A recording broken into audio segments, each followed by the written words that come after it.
اپنے من میں ڈوب کر پا جا سراغ زندگی. قرآن کیا کہتا ہے؟ وفی انفسکم افلا تبصرون.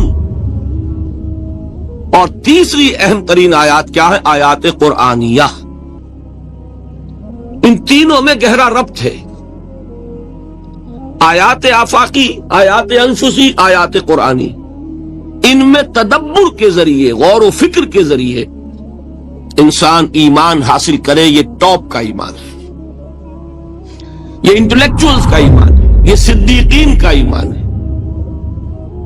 نمبر 2، ایک ایمان ہے عوام کے لیے، اس کے 2 راستے ہیں.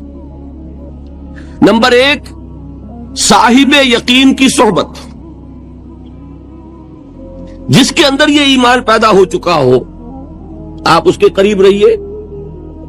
اگر بھٹی کے سامنے بیٹھیں گے حرارت پہنچے گی، اگر آپ برف کی سل کے قریب ہوں گے ٹھنڈ پہنچے گی.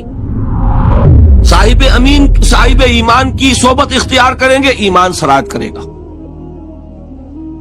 یہ ہے عوام کے لیے صحبت. کونوا مع الصادقین، ان کی صحبت اختیار کریں. تیسرا ذریعہ ہے جو ہمارے لیے خاص طور پر جو مسلمان پیدا ہوئے ہیں. اب ایک بچہ ہے 7 سال کا، آپ نے نماز پڑھنے کی عادت ڈال دی، پڑھ رہا، اگرچہ غیر شعوری عمر سے شروع کر دیا اس نے. روزہ رکھتا ہے، 9 برس کا ہو گیا، روزہ رکھنا شروع کیا. یہ اعمال جو ہیں ان سے بھی ایک یقین پیدا ہوتا ہے. جیسے یقین سے عمل پیدا ہوتا ہے، ایسے ہی عمل سے بھی یقین پیدا ہوتا ہے. جب مداومت کرتے رہیں گے اس پر تو اس سے بھی ایک یقین کی کیفیت انسان میں پیدا ہو جاتی ہے. سورہ حجرات میں جو بحث آئی ہے اس کے آخر میں یہی ہے کہ اے نبی، یہ بدو جو دعوے دار ہیں ایمان کے، یہ آپ پر احسان دھر رہے ہیں. یمنون علیک ان اسلموا قل لا تمنوا علی اسلامکم بل اللہ یمن علیکم ان ہداکم للایمان ان کنتم صادقین. یہ آپ پر احسان دھر رہے ہیں کہ ایمان لے آیا. نبی ان سے کہیے مجھ پر اپنے ایمان کا کوئی احسان نہ دھرو، اپنے اسلام کا، بلکہ اللہ تم پر احسان دھرتا ہے کہ اس نے تمہیں ایمان کے راستے پر ڈال دیا ہے. جب اسلام پر آ گئے ہو تو عمل کرتے رہو گے. ان تطیعوا اللہ ورسولہ، اگر عمل کرتے رہو گے تو اس عمل کے ذریعے سے بھی تمہارے اندر ایمان پیدا ہو جائے گا. تو یہ 3 راستے ذہن میں رکھیے. جو عوام ہے، غور و فکر، سوچ بچار، اس کی صلاحیت نہیں یا مواقع نہیں، ان کے لیے یہ 2 راستے ہیں، یقین بذریعہ عمل اور یقین بذریعہ صحبت. یہاں سے اٹھا رہے ہیں لوگوں کو، بار بار یہیں آ جاتے ہیں. آپ یادو یہاں پر لیکن ان کو دقت ہوتی. یہاں پہ کوئی صاحب پہلے سے روک دیا کرے نا، جو بعد میں گڑبڑ ہوتی. تو ایک ایمان ہے انٹلیکچوئلز کا، صدیقین کا، جن کو قرآن کہتا ہے اولو الالباب الذین یعقلون. ان فی خلق السماوات والارض واختلاف اللیل والنہار لآیات لأولی الالباب. ہوش مندوں کے لیے، عقل مندوں کے لیے، غور و فکر کرنے والوں کے لیے، اصحاب دانش و بینش کے لیے ہماری کائنات میں ہماری نشانیاں ہیں. غور کرو اور ہمیں پہچانو، خود اپنے اندر جھانکو اور ہمیں پہچانو. اور ہماری آیات جو ہیں، ہمارے کلام کی اس کی آیات جو ہیں، ان میں وہ ایمان رچا بسا ہوا ہے. ان پر غور کرو، غوطہ زنی کرو. قرآن میں ہو غوطہ زن ہے مرد مسلمان. یہ ہے ٹاپ کا ایمان، یہ ہے اصل وہ ایمان کہ جو مطلوب ہے. اب باقی حضرات جو ہیں ان کے قریب رہیں گے، ایمان حاصل کر لیں گے، اور جو اعمال اللہ نے بتائے ہیں ان پر عمل کرتے رہیں گے، ایمان حاصل. اب دوسری بات کی طرف آئیے. نفاق سے کیسے بچا جائے، اس کے لیے بھی 3 عمل ہیں. پہلی چیز، اور 2 چیزیں تو وہ ہیں کہ جو سورہ منافقون ہی کے دوسرے رکوع میں بیان ہوئی. پریونشن کیسے ہوگی، بچو گے کیسے؟ دوام ذکر، اللہ کو یاد رکھو. یا ایھا الذین آمنوا لا تلہکم اموالکم ولا اولادکم عن ذکر اللہ ومن یفعل ذلک فاولئک هم الخاسرون. دل کو غفلت میں مت آنے دو. دل غافل ہوگا، شیطان کا ڈیرا بن جائے گا. وہ دوام ذکر میں، البتہ یہ ذہن میں رکھیے کہ دوام ذکر کا ذریعہ کیا ہے، اس میں بغالتے ہیں لوگوں کو. جو سب سے بڑا ذکر ہے اس کو بھولے ہوئے ہیں. اور جو تیسرے چوتھے نمبر کا ذکر ہے اس کو سمجھ بیٹھے ہیں کہ بس یہی ذکر ہے. سب سے بڑا ذکر، مجسم ذکر قرآن ہے. الذکر انا نحن نزلنا الذکر وانا لہ لحافظون. وہ الذکر کون سا ہے؟ قرآن. اسی کو فرمایا، میں نے وہ آیت سنائی تھی کہ لوگ تنزیہ کہتے تھے، یا ایھا الذی نزل علیہ الذکر انک لمجنون. حضور سے مخاطب ہوا کہتے ہیں فلاں جس کے اوپر کے اس کے خیال کے مطابق ذکر نازل ہوا ہے، ہم تو تمہیں پاگل سمجھتے ہیں. وہاں بھی لفظ کیا ہے؟ الذکر. تو معلوم کیا ہوا؟ انا انزلنا الیک الذکر لتبین للناس ما نزل الیہم. یہ الذکر ہے. تو اس سے بڑا ذکر کوئی نہیں. تلاوت قرآن، تدبر قرآن، غور و فکر قرآن کا، قرآن کو یاد کرنا. اس پر میرا کتاب چاہے مسلمانوں پر قرآن مجید کے حقوق، اب تو یہاں شاید کوئی کتاب موجود نہیں رہی ہے، بہرحال اگر آپ کو ضرورت ہوتی ہے پاکستان سے منگا لیتے ہر شے، پڑھیے انشاءاللہ آ جائیں گی چیزیں. نمبر 2 ذکر کیا ہے؟ اقیم الصلاۃ لذکری. نماز کو قائم کرو میری یاد کے لیے. یہ ذریعہ ذکر میں وہ تو ہے ہی مجسم ذکر، اور یہ ذریعہ ذکر میں سب سے اہم ہے. یہ عملی ذکر بھی ہو رہا ہے اور قولی بھی ہو رہا ہے. سورہ فاتحہ پڑھی آپ نے، قرآن شریف کی کچھ آیات پڑھی، پھر رکوع کیا. یہ رکوع جو ہے یہ آپ کا عملی ذکر ہے کہ آپ نے اپنے وجود سے اللہ کی عظمت کو تسلیم کیا.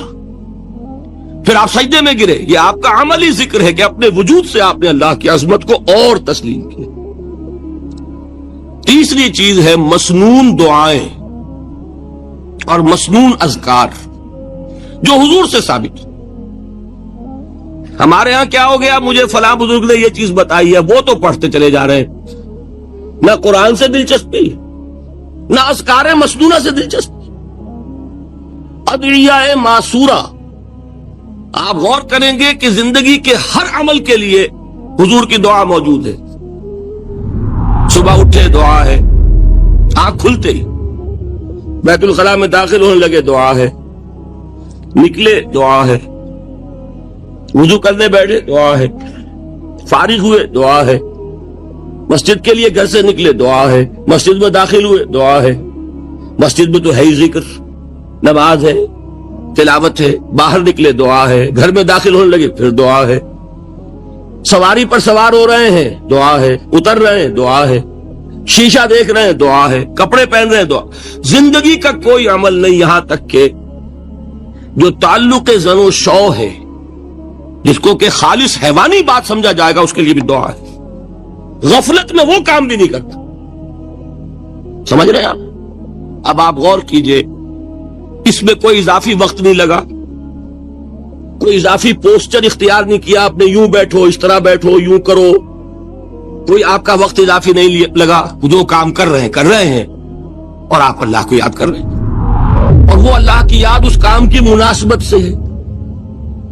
ان ادعیہ معصورہ سے 2 تعلق جڑ گئے انسان کے. دعا کس سے کر رہے ہیں؟ اللہ سے. جڑا کہ نہیں؟ اور یہ الفاظ کس کے ہیں؟ محمد رسول اللہ کے. تو آپ کے 2 تعلق جڑ گئے. آپ اپنی جی سے گھڑ کر دعا مانگیں گے تو پہلا تعلق تو ہو جائے گا، دوسرا نہیں ہوگا. بہتر سے بہتر دعا مانگ لیں آپ.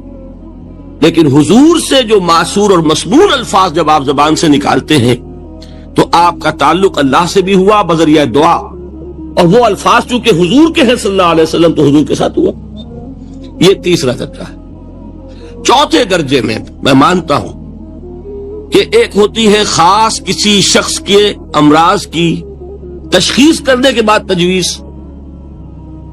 کوئی اگر طبیب ہے، ماہر طبیب روحانی، وہ آپ کو دیکھے گا تو اندازہ لگائے گا کہ آپ میں کیا کمی ہے، اس کے مطابق آپ کو ذکر بتائے گا.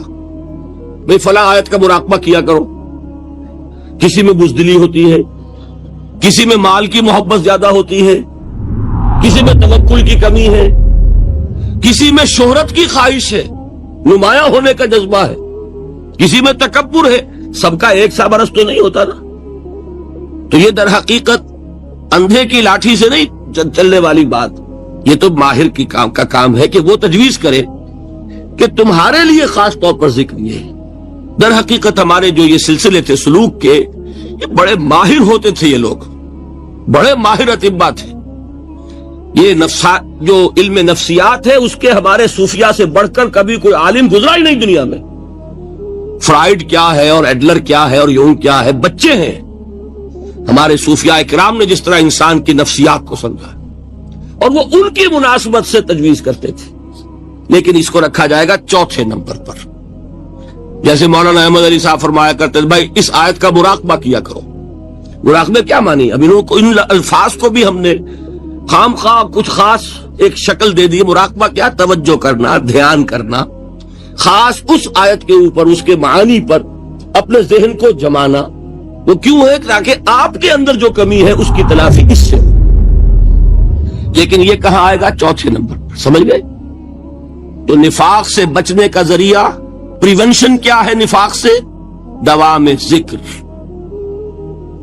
نہ تمہیں تمہاری اولاد، نہ تمہارے اموال، نہ تمہاری تجارت، نہ کاروبار اللہ کے ذکر سے غافل نہ کر سکے.